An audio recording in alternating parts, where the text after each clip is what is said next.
Yo, sound check! Sound check. Sound check! Sound check. Sound check! Sound check! Sound check! Sound motherfucking check! Let's go!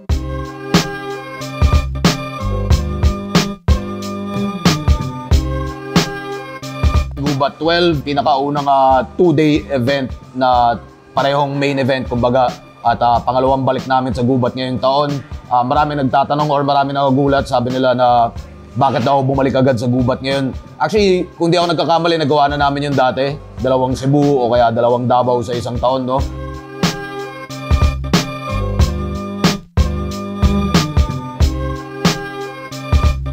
Yun, bumiyahe lang kaming lahat. Nakakapagod talaga at hindi lang sa edad namin yun, no? Talagang minsan kapagod talaga dumaan sa airport, no? Siguro alam niyo na kung bakit.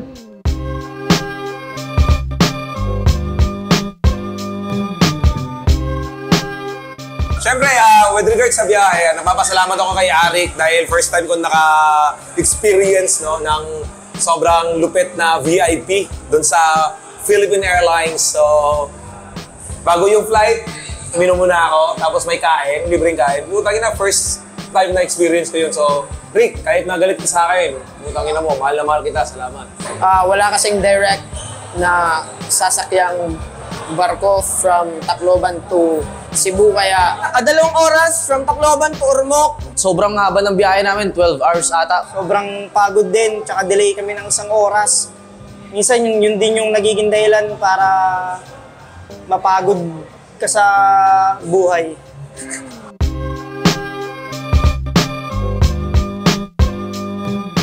First time niya mag-aeroplano? Oo. Dati kasi sa barko ni Noah yung sumakot.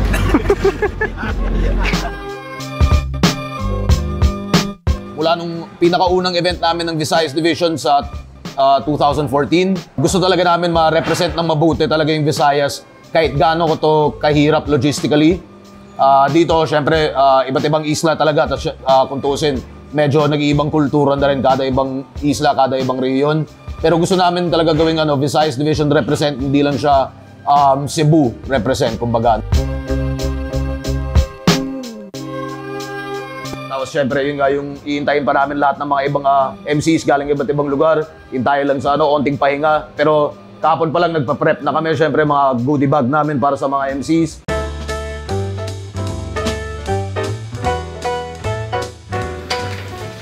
Sino po? Tulog na po kami dito lahat.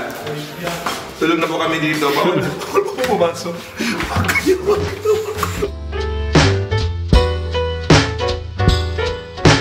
Hindi mo na nga ako binigyan ng Infinity.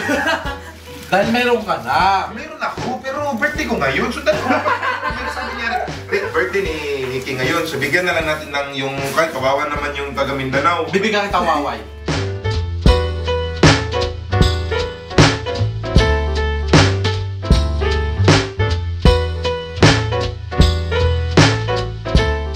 Tapos nagsama-sama kaming lagabi. Karamihan ng mga MCs. Onting inuman, onting tawanan lang, pampabawas nervyos at onting bonding.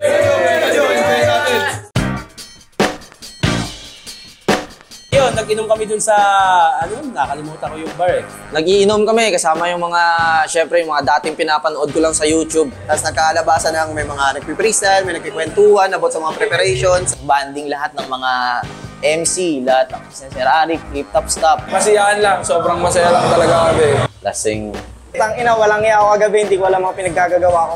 Kahit nakatulog ka pa sa mga nakilala mo, kaya sa mga hindi mo kilala. Tingnan mo, wala naman ako pakialam kayo kasi hindi na ako nakilala. Bakit ka naman ito nagsasalita ka? Nagsasalita ba ako gago ka? Ano ang sabi ni Jonas? Papakainin ng isaw na street? Tatanga-tanga, tangina, mukhang wala pang knowledge. Huwag mo pipilitin, baka yung gabi mabitin. O kaya naman ikaw ay sa kangkungan na pulutin. Kasi kapag ako ay nagalit, tangina ay pumapangit. Ang mga kalaban ko ay hindi nila alam, nagtatanong kung bakit ba naka-brown ka na. Pukinang ina, para kang chocolate na galit. Buti naman, karamihan ng mga MCs nagmamature na rin. Kung dati, pre-event party, medyo nagwawalwal lahat. Tapos yung iba, pause na pagdating sa battle, no? Noong kagabi, maraming umuwi na maaga, kaya mabuti naman.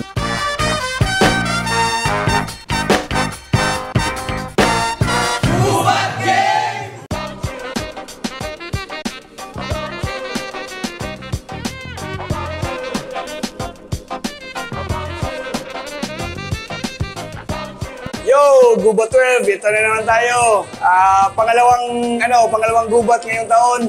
Yeah, Gubat 12, Yawa, ibang klase. Dalawang event na straight, day 1, day 2, para malahon. Gubat sa ahon to. History din to. First time nangyari to sa Cebu na 2 days yung gubat. Ibang experience din to, lalo na sa mga tulad namin, di pa naka-experience ng ahon. Masaya masyado to para sa akin na 2 days na hipapan. 2 araw na yan, 4 solid yung magaganap dyan. Sana naman may 2-day event sa Davao. Wait, baka naman. Siyempre, yung 2-day event, hindi talaga basta-basta. Yung 1-day event nga lang, pinaghahandaan niya na maigi. Tapos kapag 2 days pa, mas mahirap. Tapos ito, 2 venues pa, lalong mas mahirap. Naging challenges namin ni Ginoong John Leo. Biglang nabubungi yung mga availability ng bawat venue na hinahanap namin. Siyempre, kung pwede nga lang iisang venue lang para sa crowd din, sanay na rin sila, hindi yung babiyahe sa malayo.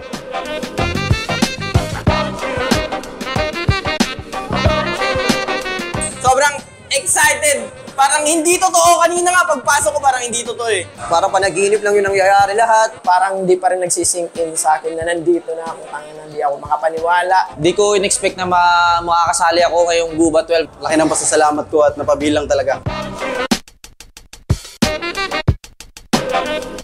Dapat mag-gates open na rin tayo soon. Fina-finalize lang yung barricades, tapos ako maghuhuling check na lang ulit ako.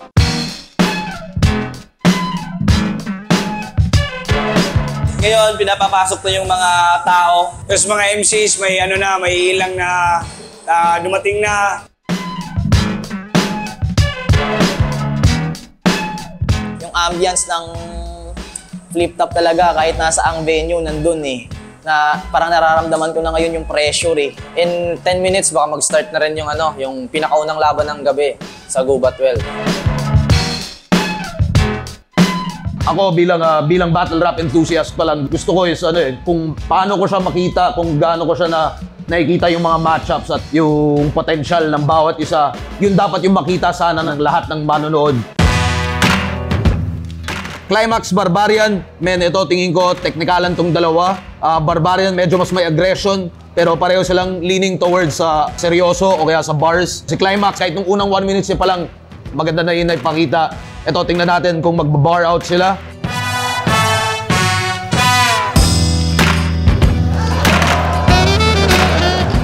Mimak galing Leyte, RG galing Iloilo. RG medyo mas seryoso, Mimak medyo mas well-rounded. Tingnan natin kung ano makikita natin ngayon. Siyempre, ang layo ng biniyahe na itong mga to para dito sa event natin. At good luck sa inyong pareho.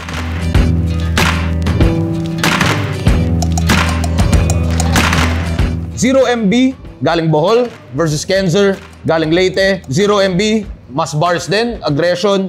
Kenzer, medyo mas well-rounded pero aggressive din yung delivery niya. Excited ako makita kung anong kaya rin nilang gawin o parang may mailalabas nilang makakagulat ng crowd.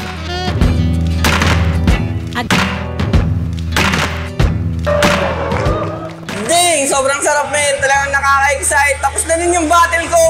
Talagang na-enjoy ko lahat. Sobrang lakas ng kalaban ko pero babawi tayo if bibigyan pa ng chance next time yun. Nagsimula sa mga dikdikang battles, first 3 battles, ngayon nag-expect pa rin ako ng mas malulupit pa na battle na parating. Abangan nyo pa yung mga susunod kasi mas titindi pa. Kung bumaha kanina, mas uulan pa ng bara. Yeah. Crypto galing pang Samar, si Deadline, Iloilo represent. Parang pareho silang well-rounded eh. Labanan ng mga well-rounded to. Mga kayang mag-comedy, mga kaya rin mag-seryoso.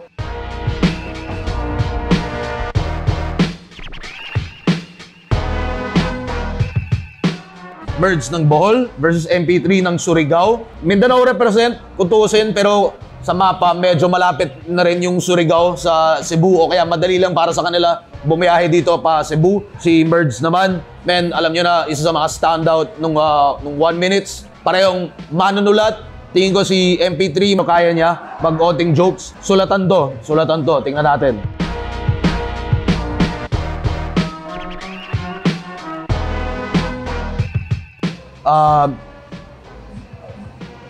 Tanga na, ayoko ng matchup na to eh. Nikki versus K-Ram eh. Basta Sana pareho silang matalo. Kung ginalingan nila masyado mamaya, itatapon ko na lang yung memory card ng battle nila. Wala tayong mapapanood para... At kung kahit galingan nila, baka tanggal na talaga sila sa liga. Gumawa na lang sila, Basura Battle League. Yan na lang yun.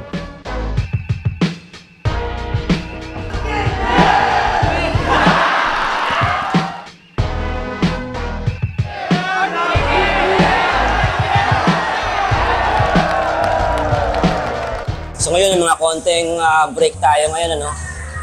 Kakatapos lang ulit ng laban nila K-Ram at Nikki. May yung kasunod, Jonas versus Castillo. Siyempre, kabang-abang din yun. So far, sobrang saya naman. Siyempre, gubat. Yung crowd, sobrang goods ng crowd. Sinasabayan nila yung jokes, sinasabayan nila yung bars. Masaya talaga. It's a great way to start off the first 2-day gubat. Castillo ng Iloilo. Jonas, Bulian Cavite represent. Man, Jojo, isa sa pinakamalupit na MCs, man. Isa sa pinaka-entertaining. Isa sa pinaka-mahirap kalabanin dahil mapa-komedya, mapa-bars, kayang-kaya niya. At kayang-kaya niya talaga mambura ng rounds ng kalaban. Castillo, man, sobrang init na ng buwelo neto ni Castillo. Huling ilang battles na. Kita nyo rin yung gigil niya, yung well-roundedness din. Bakbakan to.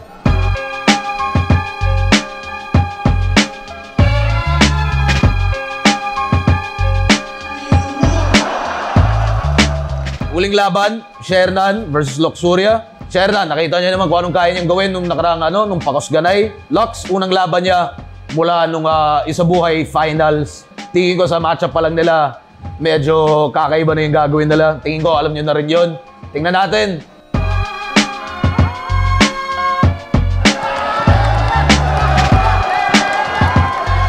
Solid, first time ko dito. Akala ko sa audio lang malakas. Hanggang dito talaga, solid pala sila, men. Appreciate nila bawat MC. Cebu yung pagbabasihan mo sa crowd, talagang sobrang lakas talaga. So, shoutout sa lahat ng Cebuano. Yun nga, kasi alam naman natin dito sa Cebu, yung crowd talagang gusto talaga nila yung flip top. Una, inisip ko parang magiging boring kapag sinama mo yung mga newbie sa mga established na battle rapper. Pero hindi pala ganun yung kinalabasan.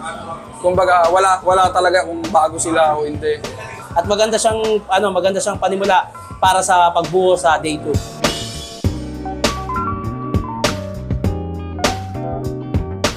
Ayun, sa mga pumunta, maraming salamat sa inyo sa day 1, tsaka sa day 2 na din. Kung gaano kainit yung sa day 1, mas mainit siguro sa bukas. Ayun, day 2 asahan nyo, pukpukan to. Merong Isabuhay dyan. May mga magagandang laban pa na magaganap bukas ng gabi. Day 2, pupunta pa rin tayo doon. Hip-hopan pa rin para sa Cebu yun. Talagang malupit yung event bukas, balagbagan. Siksik, nignig na para bang bumibitaw talaga ang mga letter ng mga letter sender bukas. Kaya yan, excited na ako mapanood silang lahat.